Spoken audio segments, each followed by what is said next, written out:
Hi, Kubrick Lover 1972, back with another video, part 52, I believe. Um, we basically have tackled all the directors, all the countries, some studios like Disney and Pixar. Now I'm going to sort of go into like a free-for-all and go to all sorts of different kinds of movies that are not really linked. Maybe some of them might be linked, like horror or maybe, I don't know, science fiction, maybe not. But to start it off, to plow through the rest of these movies, I decided why not show the Criterions first. I've decided to show the Criterions that I have in the boxes, and then go from there to the Criterions either in one of the bookcases that I haven't finished, and or either that second or third, and then the other part would be the rest of the towers that have Criterions. So, anyways, let's start off with the first Criterion. It's a French movie called Blue is the Warmest Color. This is a NC-17 movie. It's, it's the colorful, electrifying romance that took the Cannes Film Festival by storm. Courageously dives into a young woman's experiences of first love and sexual awakening. Blue is the Warmest Color stars a remarkable newcomer, Adele Exarchopoulos, as a high schooler who, much to her own surprise, plunges into a thrilling relationship with a female 20-something art student played by Léa Seydoux, directed by Abdelatif Kaycic. I'm butchering these names. This finely detailed, intimate epic sensitively renders the erotic abandon of youth. It has captivated international audiences and been widely embraced as a defining love story for the new century. It's got a trailer and a TV spot, and the digital masters approved by the director, and it's got an essay by B. Ruby Rich, but it doesn't have much in the way of special features, which is kind of disappointing for me, because I like the special features on the Criterions. It's a pretty graphic, erotic movie, but in, not in a bad way or anything. Just graphic in the sense of the sex is pretty explicit. I believe when this film premiered at Cannes, one of the judges, or the head judge, was Spielberg, and he really loved this movie. There must be some information about it. Trying to see if there's some mention of Spielberg on here. I don't know. I'm just skimming, so I don't know if I'm picking it up, if I'm missing it,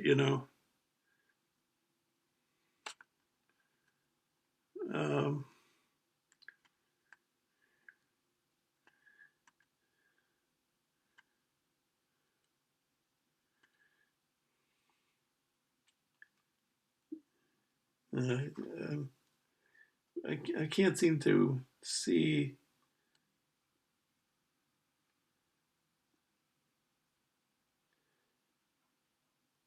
I don't see it. But I don't know if it's there or not. I'm not quite sure. So, anyways,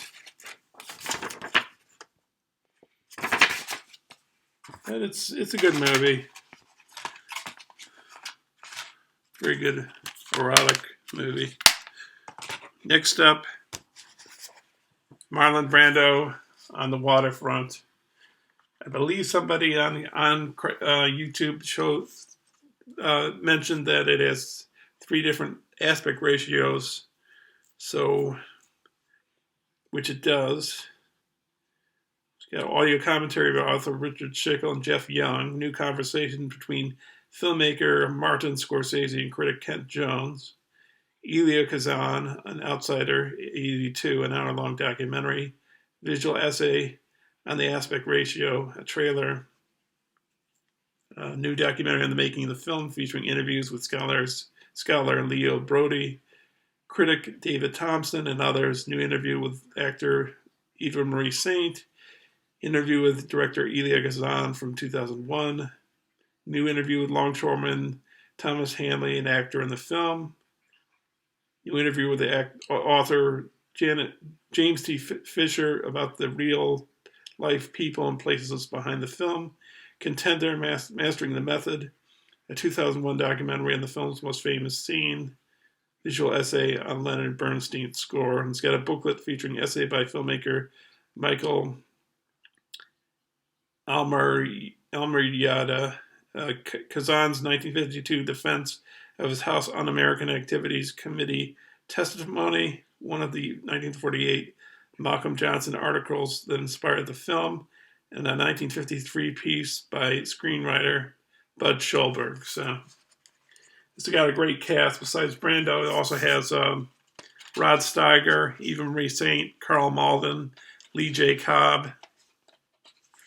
So, and one of Brando's greatest performances by far. This is one Brando won the Oscar twice. He won it for this film, and he also won it for Godfather. I don't think there's anything behind these. I don't think so. Let's see. No, it's just black. That's it. There's really no point, and they have like birds on there on the discs, and then you have Brando there on the waterfront on the back.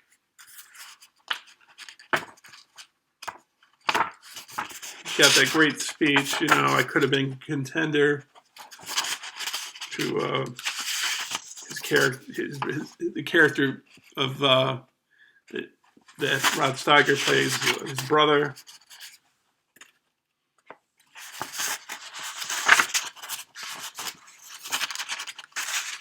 You got pictures there.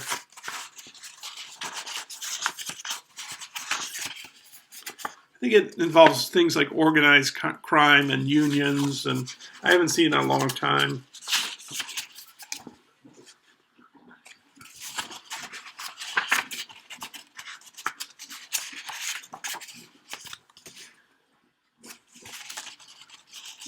I remember that, well, I wasn't alive at this time, but when Brando got a second Oscar, he had a Native American woman come and not accept it.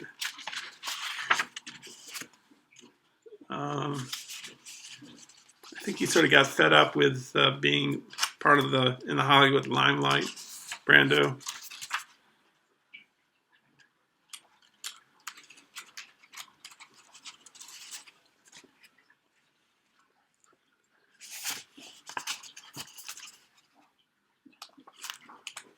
But Brando is one of my favorite actors. And he's very good at playing different sorts of people, or he was, rather.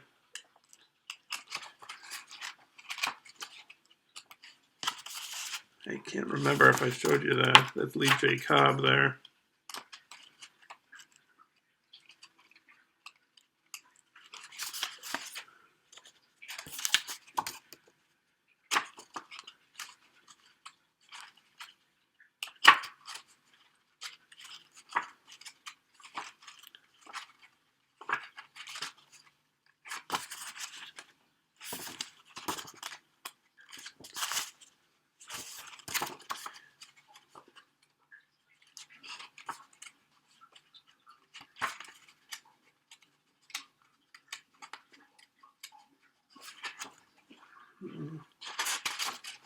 The birds. His birds are his pets. I haven't seen this in a long time, maybe a few decades, but I remember I liked it a lot. I really enjoyed it. I think it won Best Picture.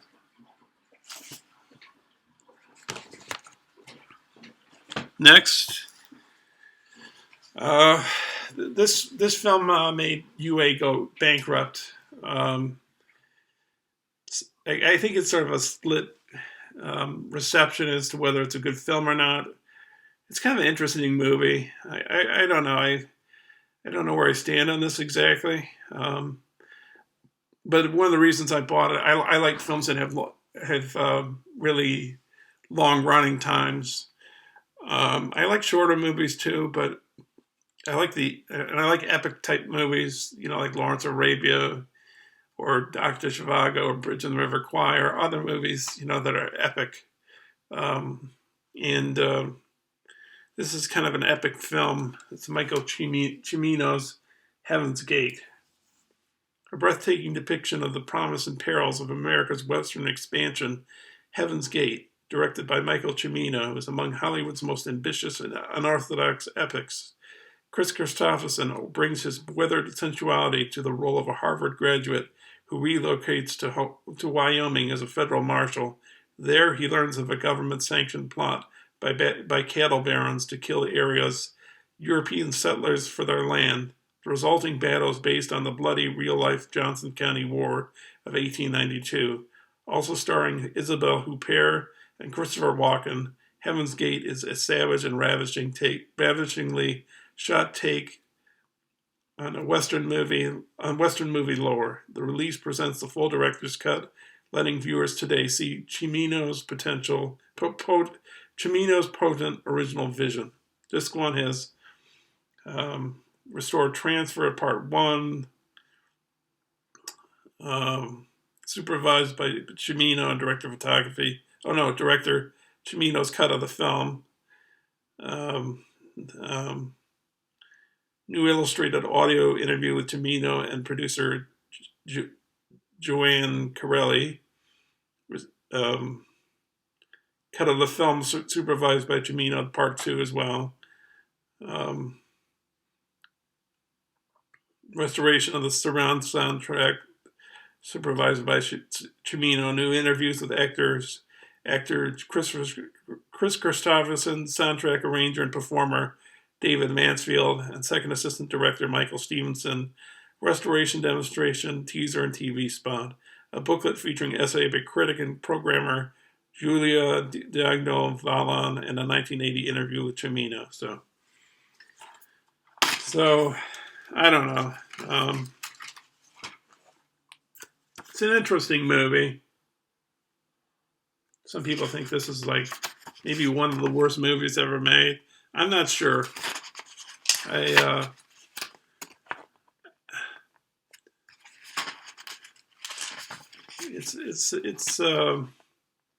think it takes its time, and today's movies, they like to hit you right up, at the start of the movie. They want to get you, keep you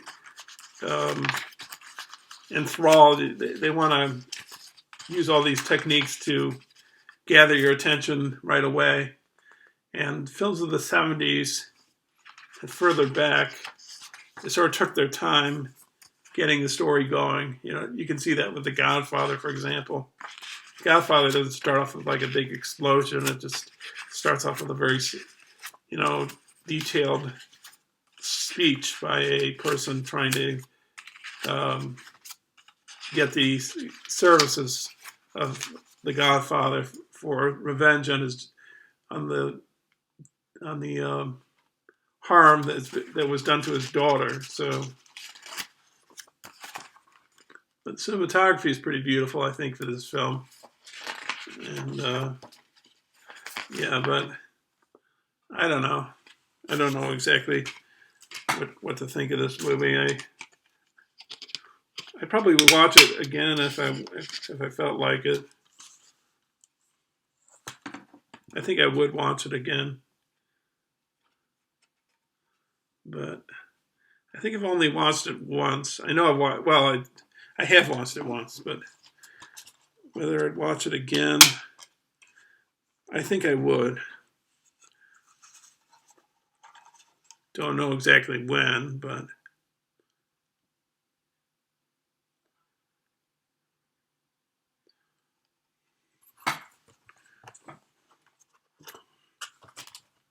I'll try to show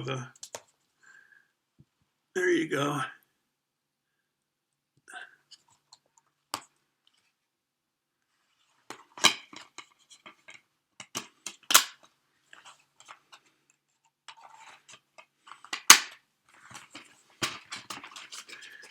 So that's Heaven's Gate. Next is a movie, science fiction movie from the 30s, produced by Alexander Korda and directed by William Cameron Menzies. It's H.G. Wells' Things to Come. I think I watched just a tiny bit of this. I'm excited to watch this one. A landmark collaboration between writer H.G. Wells, producer Alexander Korda, and designer and director William Cameron Menzies. Things to Come is a science fiction film like no other. A prescient political work that predicts a century of turmoil and progress. Skipping through time, Things to Come bears witness to world war, disease, dictatorship, and finally utopia. Conceived, written, and overseen by Wells himself as an adaptation of his own work, this mega-budget production, the most ambitious ever from Korda's London films, is a triumph of imagination and technical audacity. So this came out in 1936, and I believe it depicts the 1980s what the 1980s would look like at the time when this film came out in 1936. It also makes me think about Blade Runner, because that's set in 2019. We're almost to 2019, and just to digress a bit, but by the way, Blade Runner sequel is coming out in October of this year, which I'm excited about. Even though I don't know, I'm not quite sure as to whether the sequel should have been made, but I'm going to go along with it, I think, and just go see it. This Things to Come is an audio commentary featuring film historian and writer David Collette, new interview with writer and cultural historian Christopher Frayling on the film's design, new visual essay by film historian Bruce Eder on Arthur Bliss's musical score, unused special effects footage by artist Laszlo Moholy-Nagy, along with a video installation piece by Jan Ticke incorporating that footage, audio recording from 1936 of a reading from H.G. Wells' writing about the wandering sickness, the plague, and things to come, and a booklet featuring essay by critic Jeffrey O'Brien. So just got text on the back there. So yeah, as you can see, it has this, they use miniatures, to shoot this footage. Of course, it's not exactly going to look like the 1980s, because they had no idea how it's going to look exactly.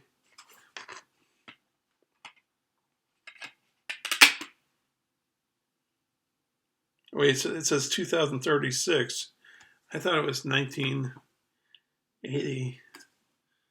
I don't know. I thought I saw that mentioned someplace in a special effects book. But this should be really interesting to watch, even though maybe some of the visualization from the future would look kind of cheesy now compared to the way we view it. This should be interesting to look at. This is one of the Criterions I'm dying to look at.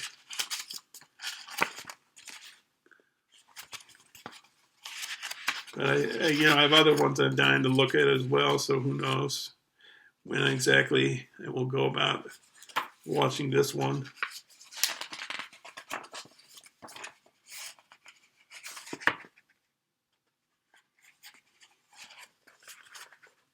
Things to come. Okay, so next up we have the Danish. I don't know. It's called The Vanishing. It's by, I think it's Dutch, George Loser. A young man begins an obsessive search for his girlfriend after she mysteriously disappears during their sunny vacation getaway. His 3-year investigation draws the attention of her abductor, a seemingly mild-mannered professor who, in truth, harbors a diabolically clinical and calculating mind. When the kidnapper contacts the man and promises to reveal his lover's fate, the vanishing unfolds with intense precision, culminating in a genuinely chilling finale that has unnerved audiences around the world. And it's quite shocking how this ends. I believe there was a remake of this movie. I can't remember if I saw the remake or not, but this is, in most cases for me, I think the original version of a film is the one that stands out. There's only been maybe a few cases where I disagree with that, with like The Girl with the Dragon Tattoo. I thought Fincher did a much better version than the original director. But generally, that's not the case, and I can't remember if I've seen the remake of this. Next, Repo Man. I think it's got Emilio Estevez in this, I believe. Quintessential cult film of the 1980s, Alex Cox's singular sci-fi comedy stars the always captivating Harry Dean Stanton as a weathered repo man in a desolate Los Angeles, and Emilio Estevez as the nihilistic middle-class punk he takes under his wing. The job becomes more than either of them bargained for when they get involved in repossessing a mysterious and otherworldly Chevy Malibu with a hefty reward attached to it, featuring the ultimate early 80s LA punk soundtrack.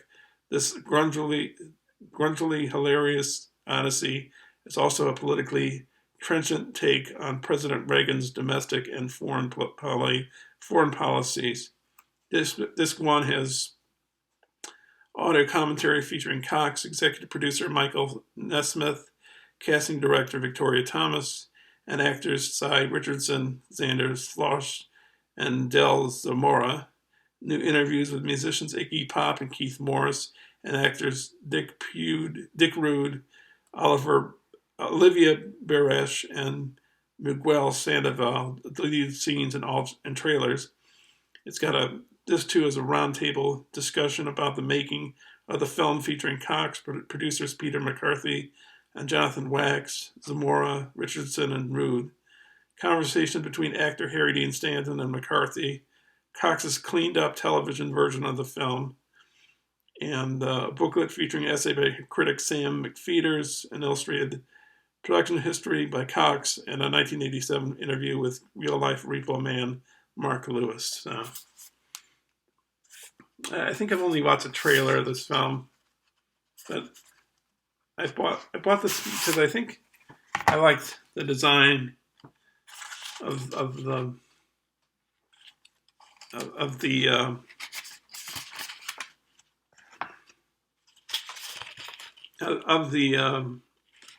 discs of the movie, so that's why I decided to buy it, I guess.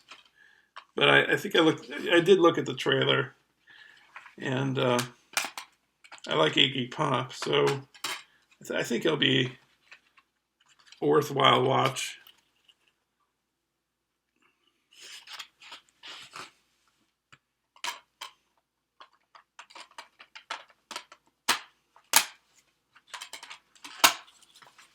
Then you get the booklet.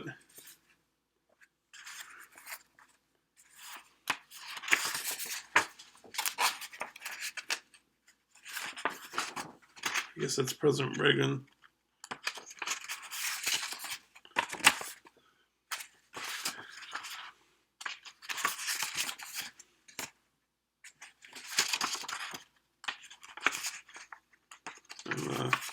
I'm going to jump a little because this is a pretty thick book, and I got to get to other movies.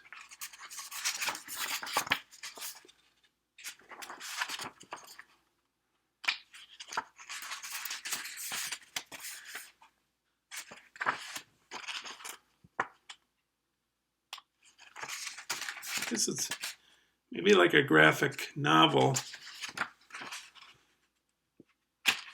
Maybe not.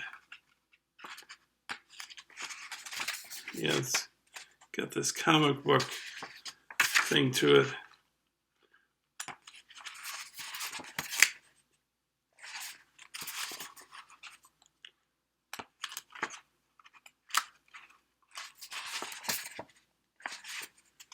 So it's got all these pictures, and I'm trying to...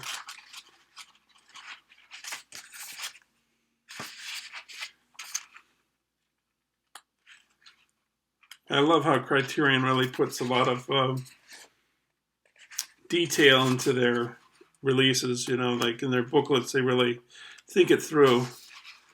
Here you've got like, I guess it's the assistant directors, or is it maybe it's the line producer,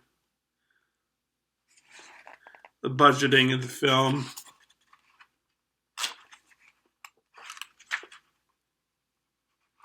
Talking to investors, I guess. That's all text, there's no pictures there.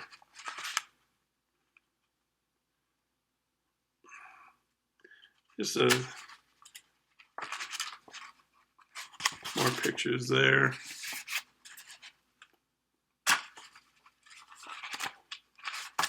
Photo there.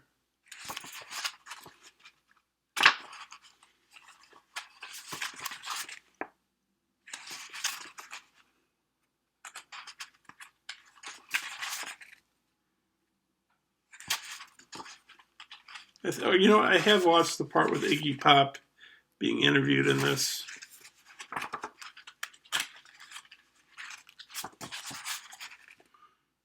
I like Iggy Pop's album, Lust for Life. I think it's a pretty good album.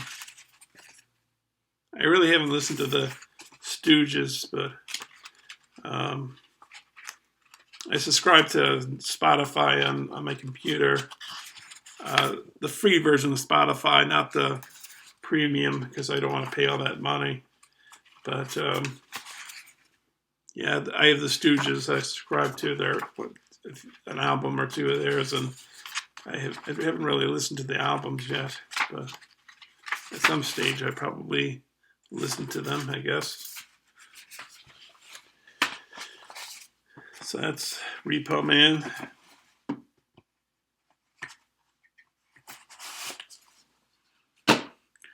Next up, I enjoy this movie. I enjoy both of these movies. It's a double feature by Chris Marker, La Jetée, and Sans Soleil. One of the most influential, radical science fiction films ever made, and a mind-bending freeform travelogue. La Jetée and Sans Soleil couldn't seem more different, and yet they're the twin pillars of one of the most daring and uncompromising careers in cinema history. Chris Marker, filmmaker, poet, novelist, photographer, editor, now videographer, and digital multimedia artist, has been challenging moviegoers, philosophers, and himself for years with his complex queries about time, memory, and the rapid advancement of life on this planet. These two films, a tale of time travel told in still images, and a journey to Africa and Japan, remain his best loved and most widely seen. And it has new video interviews with filmmaker Jean-Pierre Gorin, Chris on Chris, a video piece on Marker by filmmaker and critic Chris Dark, two excerpts from the French TV series Court Circuit magazine, directed by Luc Laguerre. The first a look at David Bowie's music video for Jump They Say, inspired by La Jetée. The second an analysis of Hitchcock's Vertigo and its influence on Marker. And it's got a booklet featuring a new essay by Marker scholar Catherine Lupton, an interview with Marker, and notes on the films and filmmaking by Marker. So, in terms of La Jetée, I watched that in screenwriting class. It's all still images, but if you watch it, you'll see there's movement in it, just briefly. And the other one's kind of an interesting documentary sort of take on Japan and Africa, but it's pretty interesting. And La Jetée had an influence on what was basically what 12 Monkeys was adapted from by Terry Gilliam.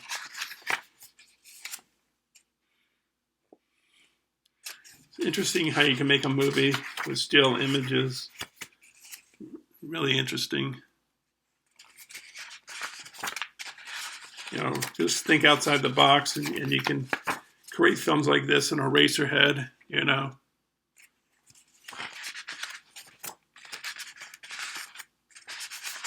I think Chris Marker is American, but maybe I'm wrong. If you know for a fact that he is an American and that was making films in France, so just let me know. Maybe he's French. I'm not quite sure on that.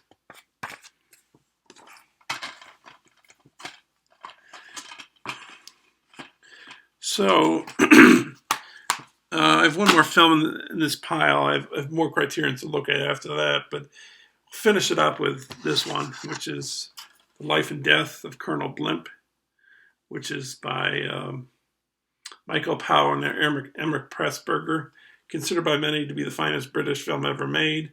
The Life and Death of Colonel Blimp by Michael Powell and Emmerich Pressburger is a stirring masterpiece like no other.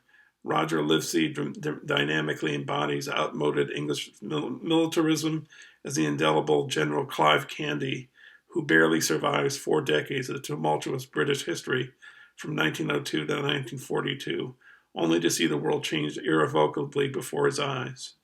Anton Walbrook and Deborah Kerr provide unforgettable support. He is a German enemy turned lifelong friend of Candy's, and she is a young woman of 3 consecutive generations, a socially committed governess, a sweet-souled war nurse, and a modern-thinking army driver who inspire him. Colonel Blimp is both moving and slightly satirical, an incomparable film about war, love, aging, and obsolescence, shot in gorgeous Technicolor. It's got an audio commentary featuring director Michael Powell and filmmaker Martin Scorsese, which I think I listened to. A new video introduction by Scorsese, and Disc 2, profile of the life and death of Colonel Blimp, documentary from 2000. Restoration demonstration hosted by Scorsese. Optimism and Sheer Will, 2012 interview with editor Thelma Schoonmaker, Michael Powell's widow, who also has been the editor for Martin Scorsese on many of his films, if not most or all. Gallery featuring rare behind-the-scenes production of stills, gallery tracing the history of David Lowe's original Colonel Blimp cartoons, and a booklet featuring essay by critic Molly Haskell. So just text in the back there. And I don't know if there's a picture behind here. I don't think there is. Wait, yes, there is. There is a picture. So can't really see much in the picture.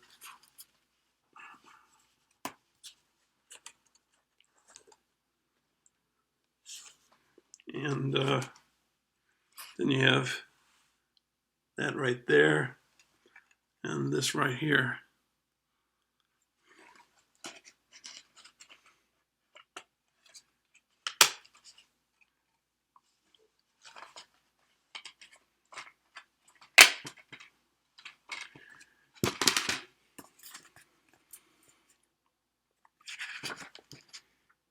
I recall this as kind of comically kind of funny, and Colonel Blimp kind of being this kind of like a proper English guy who's sort of at least in his old age taken sort of like as a taken advantage of, maybe just kind of joked as a joke because he's an old man and not a young guy anymore.